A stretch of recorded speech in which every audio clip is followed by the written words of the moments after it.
तो जैसा कि हमने पिछले एपिसोड में देखा था कि चेन्नन की फाइट अनडेड कंट्रोल सेक्ट के यंग मास्टर गुजी से हो रही थी। चेन्नन उसके ऊपर हेवन डिस्ट्रॉइंग पाम अटैक से अटैक करके उसको और उसके एंजल को वहीं पे सप्रेस कर देता है और अपने स्पीयर का इस्तेमाल करके उस एंजल को मारने के साथ में चेन्नन उस गुजी की टांग को भी काट के रख देता है। मगर तभी अनडेड कंट्रोल सेक्ट का एक एल्डर आकर के चेन्नन और गुजी की फाइट को रोक देता है और वहीं पे होली सेक्ट के सारे ही यंग जनरेशन के कल्टीवेटर्स को इनवाइट करता है अपने सेक्ट की रीओपनिंग में, जो कि 1 महीने बाद माउंट फेंगडू के अंदर होने वाली है। और तभी वो एल्डर वहां पे उस गुजी को लेकर के और उसके एंजल को लेकर के अपने ताबूत समेत वहां से चला जाता है। मेरे प्यारे सीता है कि आखिर अनडेड कंट्रोल सेक्ट के बारे में आप क्या जानते हैं। एंसेस्टर कहते हैं कि आखिर तुम इस सेक्ट के बारे में इतनी इन्फॉर्मेशन क्यों निकाल रहे हो। तभी चन्नन कहता है कि मेरा प्लान है पूरे ही वर्ल्ड में घूमने का और मेरा रूट भी वेस्ट के उनके ही कॉन्टिनेंट से होके गुजरेगा, फेंगडू माउंटेन के आसपास में। तभी एंसेस्टर दांता जुआन कहते हैं कि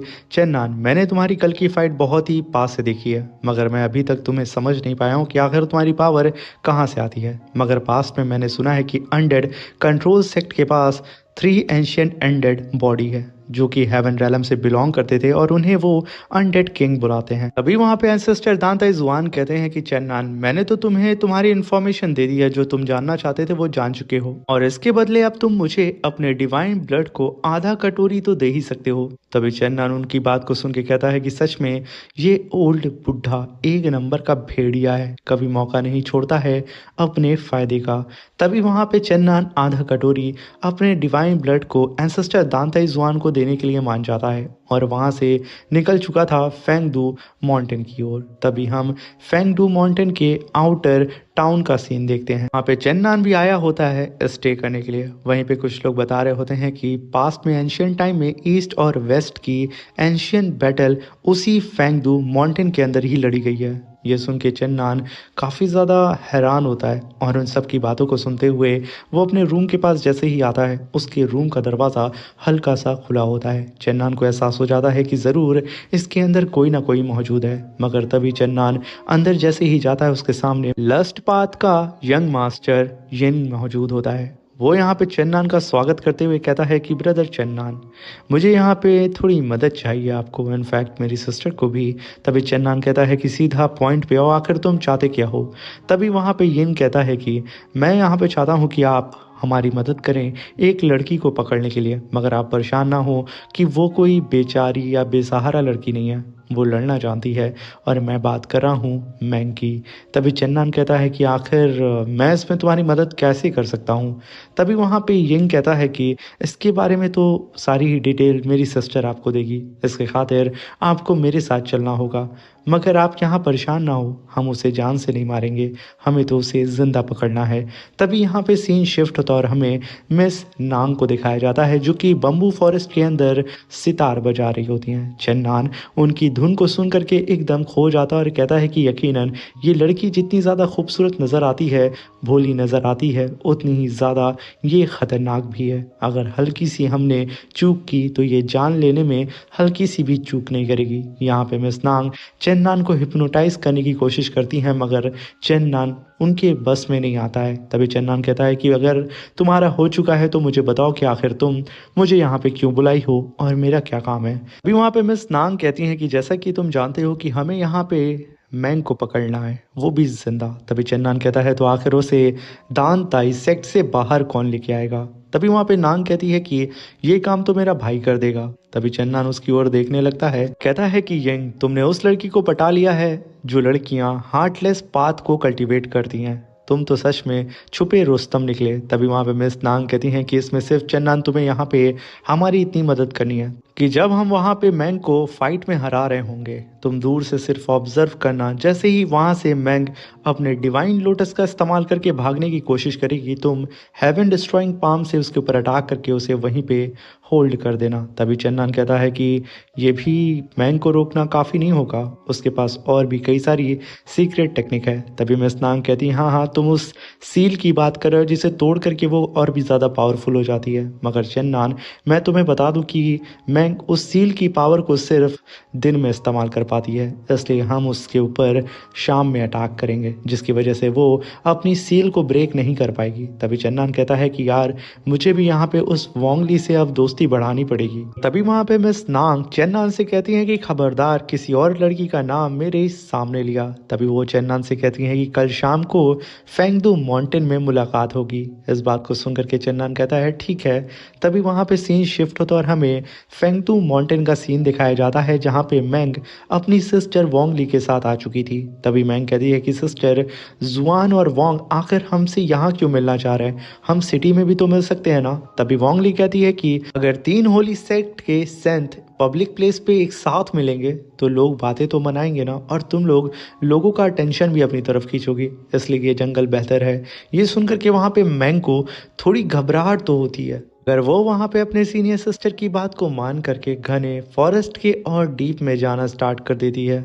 तभी हम देखते हैं कि जैसे ही वो लोग एकदम डीप में आ जाते हैं, उसी जगह पे दूर एक पेड़ पे चेन्नान भी मौजूद होता है, जो कि इन लोगों को दूर से ही आता हुआ देख रहा होता है। तभी चेन्नान कहता है कि मछली फाइनली जाल में फंस चुकी है, मगर इतनी आसान से कैसे। चेन्नान को यहाँ पे मैंग के ऊपर शक हो रहा होता है, क्योंकि ये ऑलरेडी बहुत चालाक स्त्री है। तभी हम वहाँ पे मिस नांग को देखते हैं, जो कि सीधा ही मैंग के सामने आके कहती है कि मेरी जान फाइनली हम दोबारा मिल गए। तभी मैंग कहती है कि क्या बात है, मैं तो तुम्हें ही ढूंढ रही थी और तुम मेरे सामने हो। तभी वहाँ पे मिस नांग कहती हैं कि क्या तुम नहीं जानती हो कि यहाँ पे तुम्हें लाने वाली तुम्हारी सिस्टर वोंगली ही है।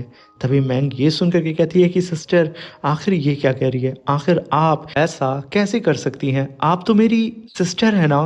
तभी वहाँ पे वोंगली कहती है कि खामोश हो जाओ, तुम बोलना भी मत। तभी वहाँ पे मैंग कहती है कि सिस्टर कहीं ऐसा तो नहीं कि हमारी मास्टर ने मुझे डिवाइन लोटस दे दिया और मुझे सेंट बना दिया, इस वजह से आप मुझसे खफा हैं। एक बार आप मुझसे बोलती तो सही। बचपन में मैं जब अपने सेक्ट के अंदर आई थी तो मैं अनाथ थी, मैं पानी के अंदर डूब रही थी, आपने ही मेरी जान बचाई थी। आप हमेशा कदम कदम पे मुझे मौत के मुंह से बाहर निकाल के ले आती थी। सिस्टर सिर्फ एक बार आप बोलती, मैं मास्टर से बात करती, मैं मास्टर के फैसले को बदल तो नहीं सकती थी, मगर मैं उनसे गुजारिश तो कर सकती थी, सिस्टर सेक्ट में वापस चले, मैं आपको यहाँ पे अपनी पोजीशन वापस दे दूंगी।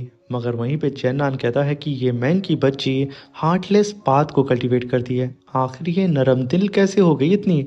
मगर वहीं पे वोंगली अपनी सॉर्ड को समन करके कहती है कि मुझे यहाँ पे सेक्ट की सेंथ की पोजीशन भीख में नहीं चाहिए, मैं डिजर्व करती हूँ, इसलिए आओ और मुझसे लड़ो और दिखाओ कि आखिर तुम्हारे अंदर कितनी पावर है। मैंग ये कहने के साथ वो मैंग से फाइट करने के लिए तैयार हो चुकी थी। वहीं से पीछे से मिस्टर यंग की भी एंट्री होती है। अब यहाँ पे मैंग को 3 जगह से घेर लिया गया था। तभी मैंग और वोंगली के बीच में फाइट होने लगती है और उसके बीच में कूद पड़ते हैं मिस नांग और यंग भी, जहाँ पे अब ये फाइट बहुत ही ज़्यादा ब्रूटल हो चुकी थी। चारों ही तरफ से मैंग के ऊपर अटैक की बारिश हो रही होती है और वहीं पे दूर खड़ा होकर के चेन्नान इन सब चीज़ों को ऑब्जर्व कर रहा होता है, जहाँ पे चेन्नान कहता है कि मुझे अभी भी बिलीव नहीं हो रहा है कि ये मैंग की बच्ची हमारे जाल में फंस चुकी है। वहीं पे हम देखते हैं कि यंग अपने फैन से मल्टीपल ब्लेड से मैंग के ऊपर अटैक कर देता है और वहीं पे मिस नांग भी उसके ऊपर मल्टीपल शॉट से अटैक कर देती है। अगर वहाँ पे मैंग अपनी पावर को अनलेश करके उन दोनों के ही अटैक को डिस्ट्रॉय कर देती है और अपनी सिस्टर से कह रही होती है, सिस्टर प्लीज आप मेरे साथ सेक्ट में वापस चलें, मैं आपसे फाइट नहीं करना चाहती हूँ। ये कहने के साथ मैंग अपनी शॉट के अंदर हेवनली थंडर को समन करती है और काफी पावरफुल स्ट्राइक उन तीनों के ऊपर कर देती है। मगर ये थंडर यहाँ पे वोंगली को छोड़ करके उनके पीछे खड़े हुए मिस नांग और मिस्टर यिंग के ऊपर जाके हिट करती है। इस बात से तो मिस वोंगली और भी ज़्यादा भड़क जाती हैं और अपनी शॉट को लेकर के यहाँ पे सीधे ही मैंग के ऊपर टूट पड़ती हैं। मैंग अभी भी अपने सिस्टर को समझाने की कोशिश करती है, मगर पीछे हट के वो तुरंत अपने डिवाइन लोटस को समन कर लेती है और इससे मल्टीपल अटैक सीधे ही दे मारती है मिस नांग और मिस्टर यिंग के ऊपर। वो दोनों ही इतने पावरफुल अटैक को अपनी तरफ आता हुआ देख करके स्पिरिचुअल बैरियर बना लेते हैं और खुद को वहाँ पे प्रोटेक्ट करने लगते हैं। मगर मैंग का अटैक इतना ज़्यादा खतरनाक होता है कि उनका स्पिरिचुअल बैरियर वहाँ पे चंद अटैक के बाद चकनाचूर हो जाता है और एक ब्लास्ट के साथ वहाँ पे चारों ही तरफ धुआं धुआं हो जाता है। मगर तभी मैंग के ऊपर पीछे से मिस नांग और मिस्टर यिंग यिंग एक साथ कंबाइंड अटैक कर देते हैं। अब यहाँ पे मिस नांग उन दोनों के ही अटैक को होल्ड करने लगती हैं, मगर तभी वहाँ पे वोंग ली काफी पावरफुल स्पिरिचुअल पंच सीधे ही दे के मारती है मिस मैंग के पीठ के ऊपर। यह अटैक इतना ज़्यादा खतरनाक था जिसे यहाँ पे मैंग रोक नहीं पाती है और उसके मुंह से खून तक निकल जाता है। उसकी हालत यहाँ पे ख़राब हो जाती है और वो तुरंत ज़मीन पे जाके गिर जाती है, मगर तुरंत वहाँ पे मैंग खुद को बचाने के लिए पीछे हटती है और अपने डिवाइन लोटस को समन करने लगती है, क्योंकि अब चारों ही तरफ से मैंग के ऊपर अटैक की बारिश होना स्टार्ट हो चुकी थी। मगर तब तक मैंग ने खुद को प्रोटेक्ट करने की खातिर अपने लोटस को समन कर लिया था और तुरंत उड़ते हुए वहां से भागते हुए कहती है कि सिस्टर वोंग ली, मैं बहुत जल्दी आपको बचाने के लिए वापस आऊंगी और इस मिस नांग को तो मैं पक्का ही अगली बार जिंदा नहीं छोड़ने वाली हूँ। ये कहने के साथ वो उड़ते हुए बहुत ही तेजी से वहां से दूर जाने लगती है, मगर नीचे खड़ी हुई मिस नांग कहती हैं कि मेरी जान, इतनी भी क्या जल्दी है? अगर तुम यहाँ पे अपनी सिस्टर को बचाना ही चाहती हो तो हम यहाँ पे तुम्हें एक और मौका दे ही देते हैं ना, जरा ऊपर तो देखो। ये कहने के साथ वो मुस्कुराने लगती हैं और वहीं पे मैंग जैसे ही आसमान की ओर देखती है, उसके ऊपर चेन्नन का हेवन डिस्ट्रॉइंग पाम अटैक आ चुका था। वो वहाँ पे मैंग को पकड़ता है और सीधा ही ज़मीन पे दे मारता है। यहाँ पे बेचारी मैंग कुछ और कर पाती उससे पहले ही वो चेन्नन के पंजों के अंदर जकड़ चुकी थी। एक ब्लास्ट के साथ चारों ही तरफ सन्नाटा हो जाता है और ज़मीन पे पड़ी होती है मैंग, जहाँ पे मैंग कहती है कि अगर तुम लोग मुझे मारना चाहते हो तो मार दो, मगर मुझे बेइज्जत मत करो। मगर वहीं पे चेन्नन भी आ जाता है और पता नहीं क्यों चेन्नन मैंग को देख करके अफसोस जाहिर कर रहा होता है, जैसे कि उसकी फीलिंग यहाँ पे जग चुकी हो। तभी वहाँ पे चेन्नन कहता है कि आखिर तुम लोग यहाँ पे इसके साथ करने क्या वाले हो? तभी मिस नांग कहती हैं कि यहाँ पे हम लोग किसी भी इविल पाथ के सक्सेसर के साथ इसकी शादी कर देंगे और क्या, और अगर ऐसा नहीं तो कोई अच्छे और स्मार्ट से लड़के से हम इस मैंग की शादी कर देंगे, जिसकी वजह से इसका जो हार्टलेस पाथ है वो टूट जाएगा। ये सुनते हुए वहाँ पे यिंग कहता है कि अगर सीधा साधा लड़का चाहिए तो मैं हूँ ना। मगर तभी वोंग ली तुरंत अपनी शॉट को बाहर निकाल लेती है, जिसे देख करके यिंग कहता है कि अरे मैं तो बस एक बात बता रहा था कि इसके लिए कोई शरीफ लड़का देखते हैं ना। तभी वहाँ पे मिस नांग कहती हैं कि हाँ शरीफ लड़का है ना, कि असल में शॉलिंग टेम्पल से बिलोंग करता है। मैं बात करी हूँ मास्टर जुआन की, वो तो मैंग के लिए परफेक्ट है ना। अब चलो हम उसे ही यहाँ पे पकड़ेंगे। ये कहने के साथ मिस नांग वहाँ पे हंसने लगती है और वहीं पे यिंग एक गहरी सांस लेके कहता है कि भाई बच गया। तभी मिस नांग वहाँ पे मैंग को अपनी स्पिरिचुअल जंजीरों के अंदर कैद करके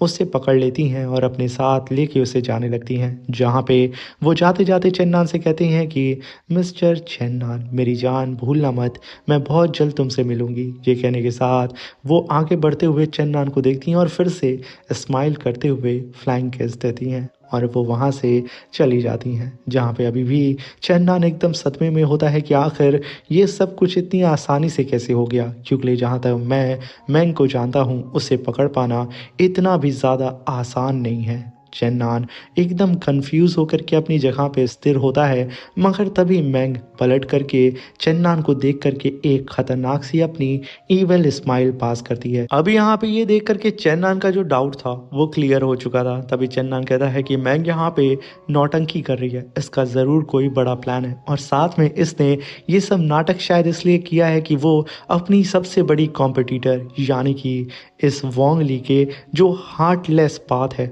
उसको डिस्ट्रॉय कर सके, और वो इसमें करने में कामयाब भी हो चुकी है। और मुझे लगता है कि ये बहुत जल्द इन दोनों ही लस्ट पाथ के कल्टीवेटर्स के शिकंजे से बच के भाग जाएगी। अगर तभी वहाँ पे चेन्नन कहता है कि यहाँ पे लोगों का जो भी मन करे वो करे, मुझे क्या ही फर्क पड़ता है, गॉड और इविल की फाइट में मुझे नहीं पड़ना है। मगर वहीं पे चेन्नन सोच रहा होता है कि आखिर मैं इस फेंगतू माउंटेन के अंदर जैसे ही आया हूँ, मेरी जो फीलिंग है वो अचानक से अपीयर कैसे हो गई, ये कैसे हो सकता है? आखिर इस फॉरेस्ट के अंदर क्या राज छुपा हुआ है जिसकी वजह से मेरे इमोशन इतनी तेज़ी से एक्टिवेट हो रहे हैं? चेन्नन उस फेंगदू माउंटेन की ओर देखने लगता है और समझने की कोशिश करता है कि आखिर यहाँ पे कैसे राज छुपे हैं। इसी के साथ मेरे प्यारे से दोस्तों ये शानदार सा एपिसोड यहाँ पे ख़त्म होता है। अब मिलते हैं इसके नेक्स्ट एपिसोड में, जहाँ पे चेन्नन अपनी एक्स गर्लफ्रेंड की सोल को देखने वाला है इस माउंटेन के अंदर।